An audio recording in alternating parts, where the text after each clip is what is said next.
2021년 8월 31일 새벽 5시 예배 하나님의 말씀은 시편 45편 첫 번째 시간입니다.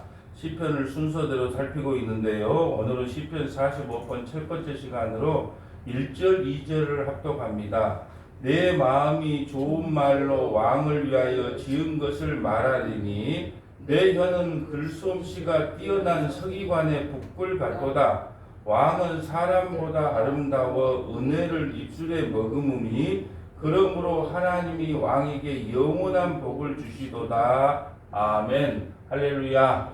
이 새벽에 나오신 여러분을 환영하고 사랑하고 축복합니다. 시편 45편에 주제 구절이 있다면 17절입니다. 17절에 보면 마지막 주절 17절에 보면 내가 왕의 이름을 만세 기억하게 하리니 그러므로 만민이 왕을 영원히 찬송하리로다. 만민이 왕 대신 예수님을 영원히 찬양하라. 그래서 오늘 시편 45편에 보면 만왕의 왕 대신 하나님을 영원히 찬양하는 것이 우리 성도의 본분이다. 그래서 만왕의 왕을 영원히 찬송하라라는 제목을 가지고 한 두 번에 나눠서 말씀을 증거하겠습니다.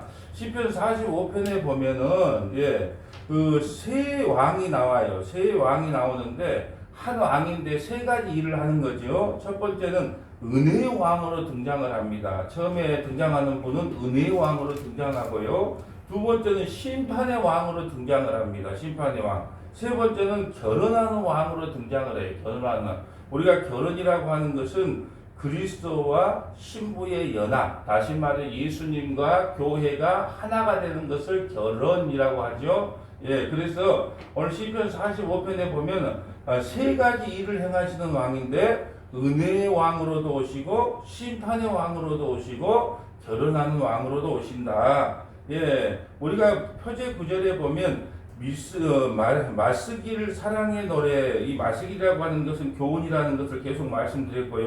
또 소시님에 맞춘 것, 소시님이라고 하는 백합화의 곡조라고 되어 있죠. 이 밑에 각주에 보면 백합화 하면 생각나는 게 뭐예요? 솔로몬과 술람미 여인의 아름다운 사랑 이야기. 다시 말해서 예수님과, 솔로몬은 예수님을 예표하고 있고 술람미 여인, 정말로 껌둥이처럼 아무것도 보잘것없는 그 술람미 여인은 교회를 상징하는데 그 솔로몬 왕이 그 술람미 여인을 영원토록 사랑하여서 둘이 연합되는 그것이 우리가 아가서를 보면서 다 살펴본 내용이죠. 이것이 바로 백합화의 복조다라는 겁니다.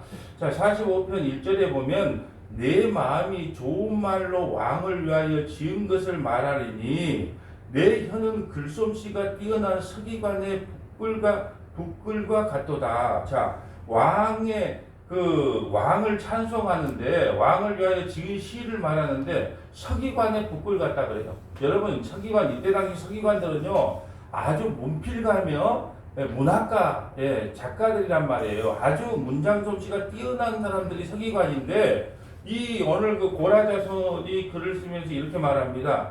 내 마음이 좋은 말로 왕을 위하여 지은 것을 말하리니 내 혀는 글솜씨가 뛰어난 서기관의 붓글 같다. 그러니까 그 서기관의 붓글처럼 그 명필로 정말로 그 글 쓰는 거 하나는 완전히 타고난 이 사람들이 서기관들인데 그 서기관들과 같은 혀로 하나님을 찬양한다는 거죠. 왕의 위엄을 찬양한다는 겁니다.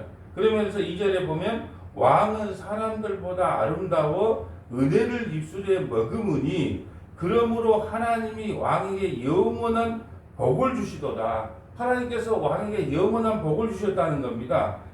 또 왕은 사람들보다 아름다워 은혜를 입술에 머금이. 이 말은 무슨 말이냐 하면 예수 그리스도께서 항상 그 안에 뭘 머금고 있느냐? 은혜를 머금고 있다는 거예요. 은혜를. 자, 은혜라는 게 뭡니까? 받을 자격이 없는 나에게 거저 주시는 하나님의 사랑이 은혜예요. 그런데 그 왕은 항상 아름다운 은혜를 입술에 머금고 산다는 거예요. 여러분, 우리가 구원받는 유일한 조건이 있다면 오직 은혜라는 겁니다. 우리 목회자도 그렇고 성도도 그렇고 신앙생활을 하다 보면 반드시 영적인 우울감이 와요. 예, 어떤 환경이나 여건에 취하든지 아니면 그냥 신앙생활 잘하는 것 같은데 어느 순간에 영적인 우울감이 옵니다.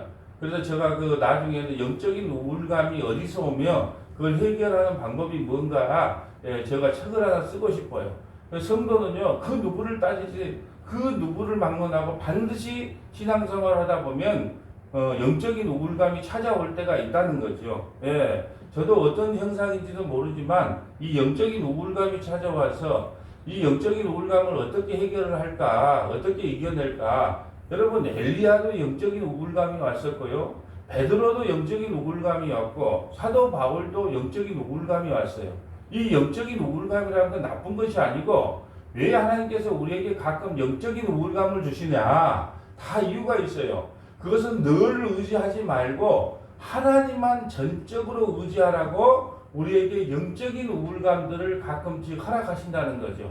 그래서 저는 한 7, 8일 전부터 계속 2층에 있는 서재겸 골방에 앉아서 이 영적인 우울감에 대하여 묵상을 하면서 예전에 우리가 영국, 미국, 독일, 프랑스 또 우리나라에 걸쳐서 믿음의 선진들, 정말로 하나님만 바라봤던 믿음의 선진들이 어떤 생애를 살다가 갔는지 내 말씀을 묵상하고 그 책을 읽으면서 한 7, 8일간을 그 골방에 앉아서 지냈는데 그들도 영적인 우울감들을 크게 겪고 하나님 앞에 쓰임 받았더라고요. 한 명도 영적인 우울감에서 벗어난 자가 없더라고요. 예, 저는 우리가 BC 4세기 때 활동했던 성자라고 하는 어거스틴도요. 예, 어거스틴도 정말로 그 어머니가 어거스틴이 어렸을 때부터 모니카라고 하는 그 어머니가 죽기 살기로 이 어거스틴을 위해 기도했지만 그는 술 취함과 방탕함에서 하루도 술 없이는 살 수 없었고 하루도 여자 없이는 살 수 없었다.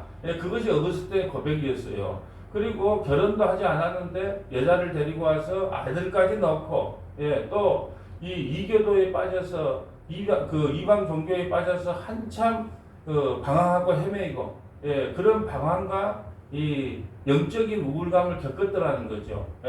그럼에도 불구하고 하나님께서 그들을 사용하셔서 술 취하지 말고 방탕하지 말고 낮과 같이 단정하게 행하라고 하는 그 아이들이 노래하는 소리를 듣고 회심을 한 그것이 어거스틴의 삶이었고요. 여러분 우리 잘 알고 존 버년이라는 사람도 존 버년도 12년 동안 감옥살이를 했어요. 방랑하고 방탕하고 그의 딸은 첫 딸은 눈이 먼 상태로 태어났는데 결국은 그 존 버년보다 먼저 죽은 그런 아픔을 겪으면서 그 존 버년도 그렇게 방탕하고 세상에 취해 살았다는 거예요. 근데 하나님께서 그를 감옥에 넣어서 성경을 읽게 했어요. 12년 동안.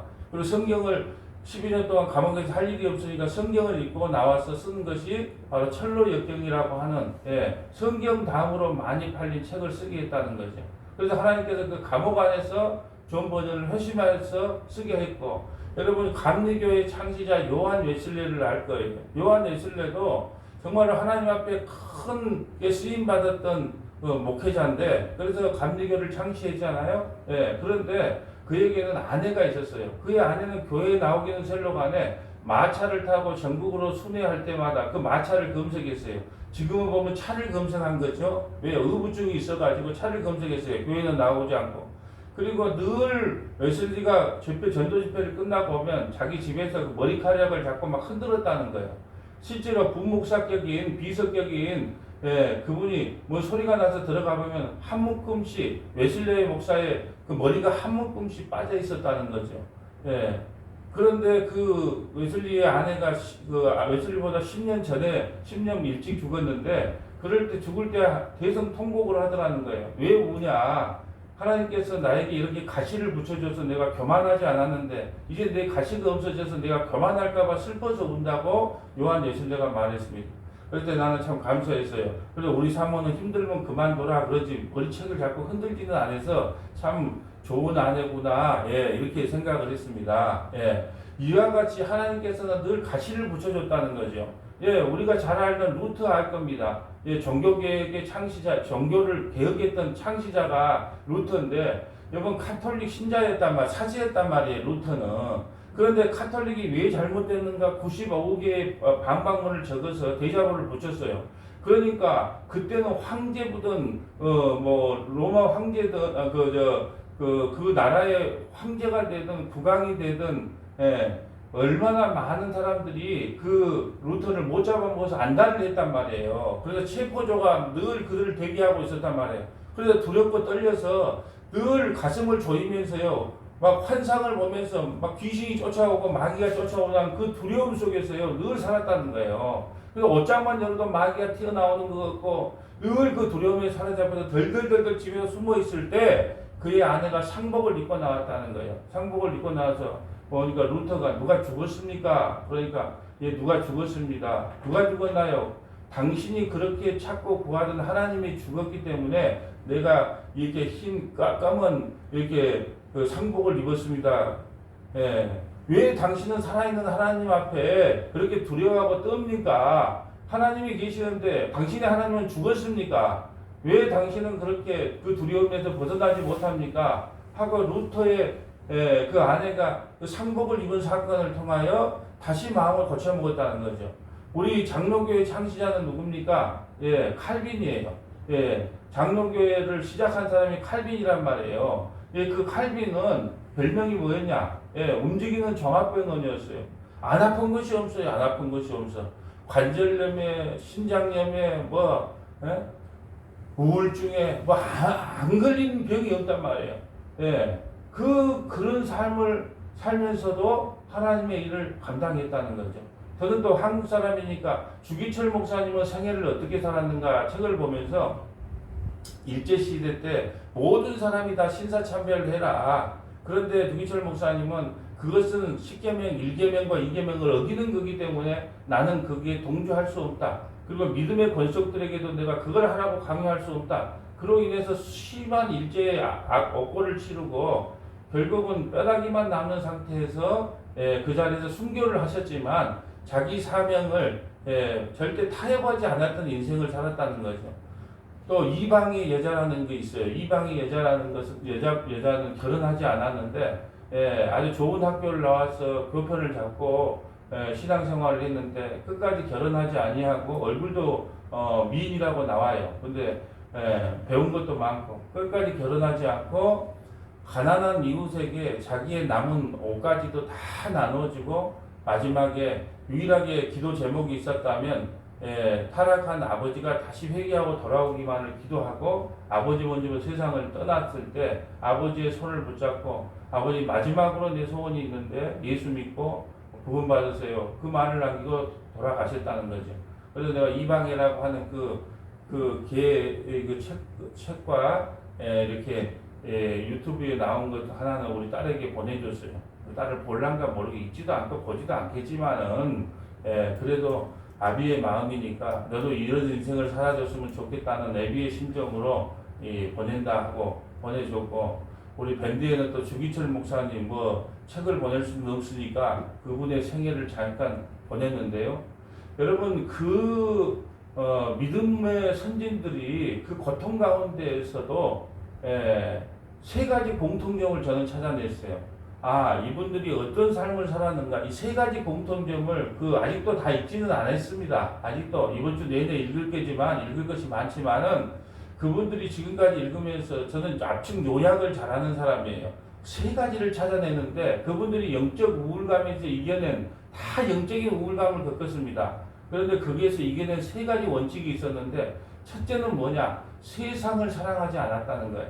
예, 땅의 것을 추구하지 않았다. 세상을 추구하지 않았다. 땅의 것을 추구하지 않았다. 그들이 이 땅을 사는 삶의 모습은 땅의 것을 추구하지 않았다는 거예요. 그게 공통점이었어요. 두 번째는 예수님만 전적으로 의지했다는 겁니다. 사람 의지하지 아니하고 환경과 여건 의지하지 않고 예수님만 전적으로 의지하는 삶을 살았다.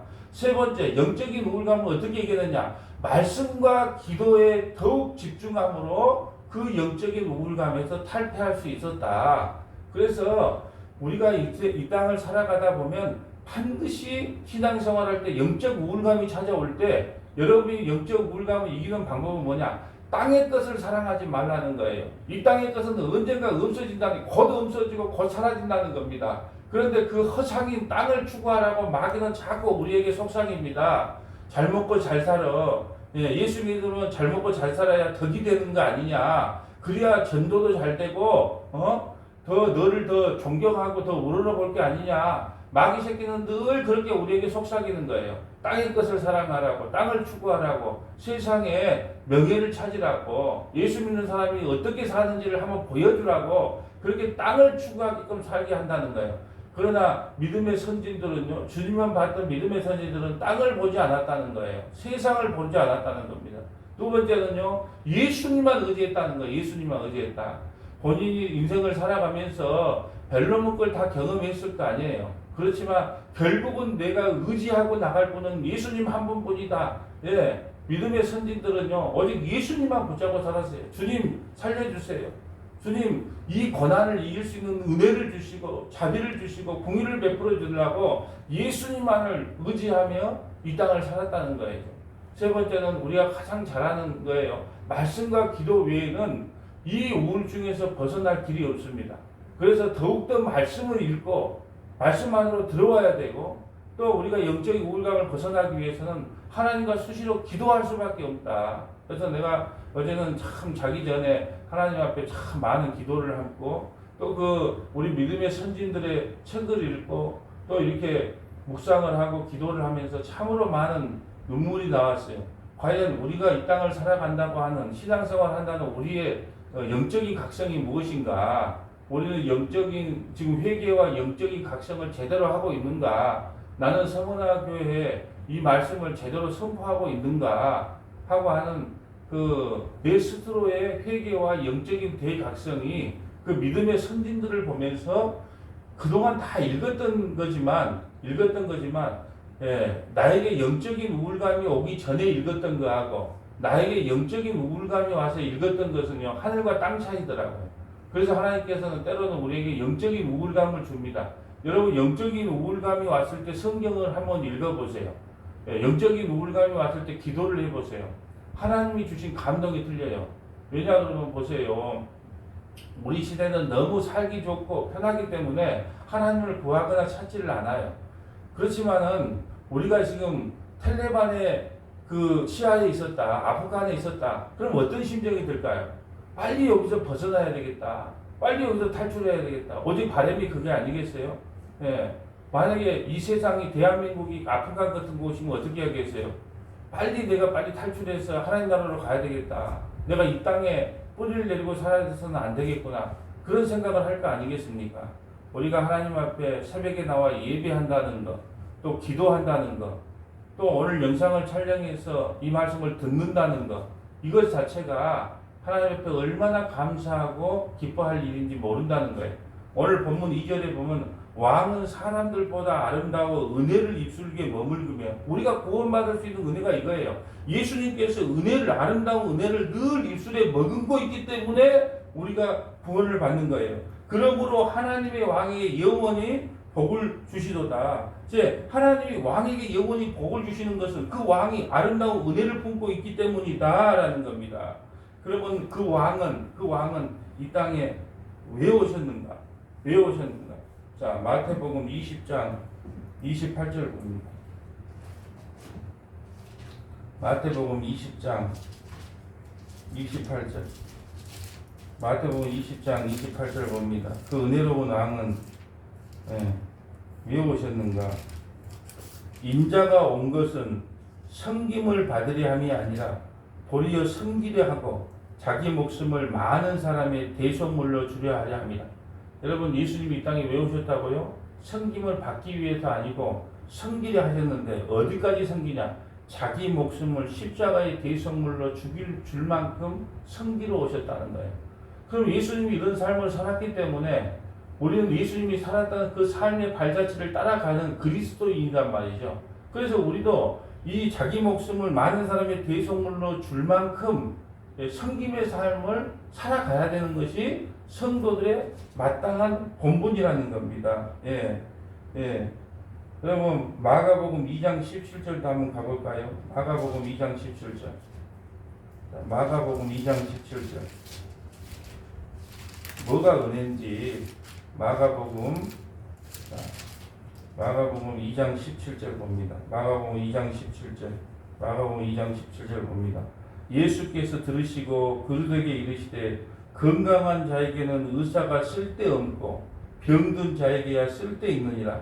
나는 의인을 부르러 온 것이 아니고 죄인을 부르러 왔노라. 나는 의인을 부르러 온 것이 아니고 죄인을 부르러 왔다. 이것이 예수님이 품고 있는 은혜라는 겁니다. 은혜. 나는 의인을 부르러 온 것이 아니고 죄인을 부르러 왔다. 그래서 영적인 우울감이 너에게 찾아올 것이다. 그럴 때 너는 너를 의지하지 말고 하나님을 의지하고 예수님을 의지하라고 우리에게 자꾸 영적인 우울감을 허락하는 겁니다. 여러분 마태복음, 마가복음, 누가복음, 요한복음을요 사복음서라고 합니다. 이것은 예수님의 행적이 기록된 거예요.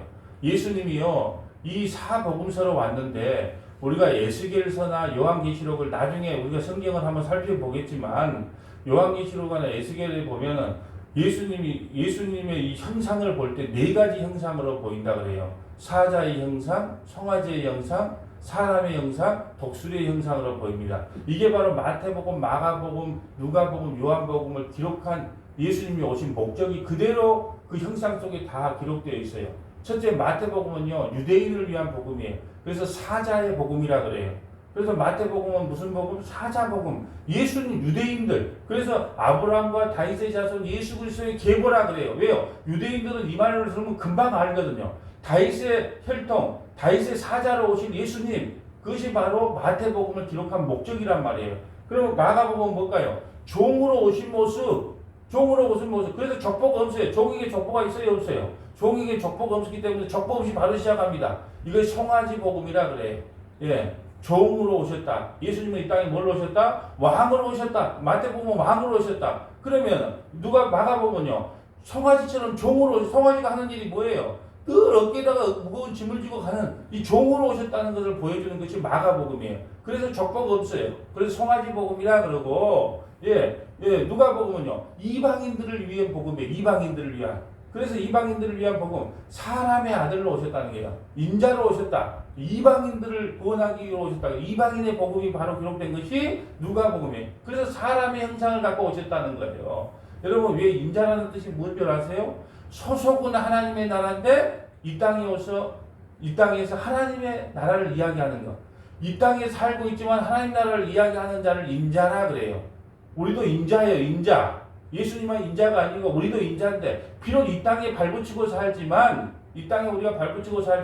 우리가 추구하고 우리가 소망하고 사는 것은 하나님 나라를 이야기하고 하나님 나라를 소망하고 살기 때문에 예수님이 인자인 것처럼 우리도 인자라는 거예요. 그래서 에스겔서에서 에스겔을 인자라고 말을 하는 겁니다. 모든 성경의 인자는 예수님이지만 에스겔에서의 인자는 에스겔을 이야기하는 거예요. 왜요? 너희도 인자다.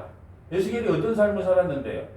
비록 포로에 끌려가 있지만 포로 생활하지만 그 예루살렘을 바라보고 살았던 것처럼 너희는 이 땅에 발붙이고 있지만 하나님 나라를 소망하고 살아라는 거예요.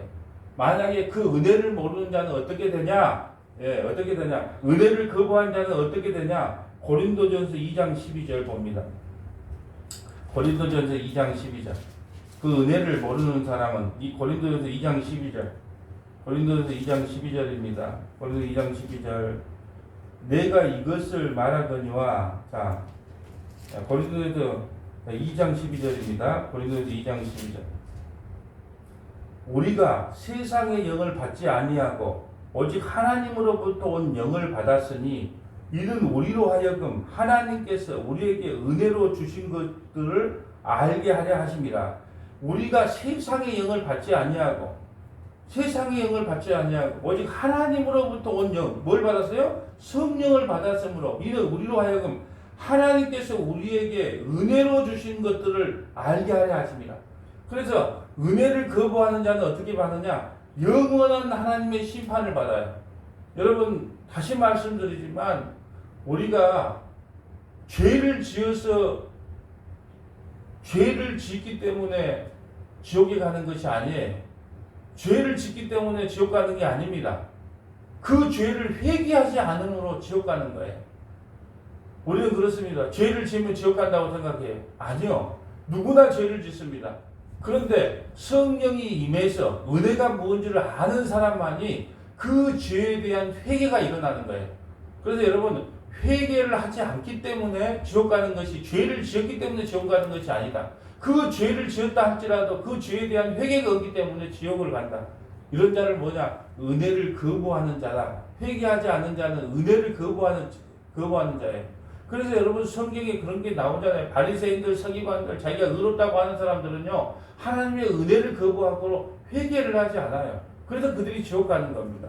말씀을 정리합니다. 왕은요, 예수님은요, 오늘도 우리를 위하여 아름다운 은혜를 입술에 머금고 있어요.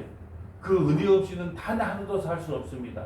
그러므로 그 은혜는 우리가 매일매일 매 순간 하나님께 고해야 되는 유일한 것이 있다면, 하나님 이 한날도 2021년 8월 31일 이제 8월 마지막 이 하루도 하나님께서 나에게 은혜 위에 은혜를 다하여 주셔서 내가 회개하는 영이 내게 임하게 하셔서 하나님 앞에 회개하는 은혜를 베풀어 달라고 이 하루도 하나님 앞에 기도하는 저와 여러분 되시기를 주님의 이름으로 간절히 축복합니다. 아멘. 거룩하신 하나님 감사합니다.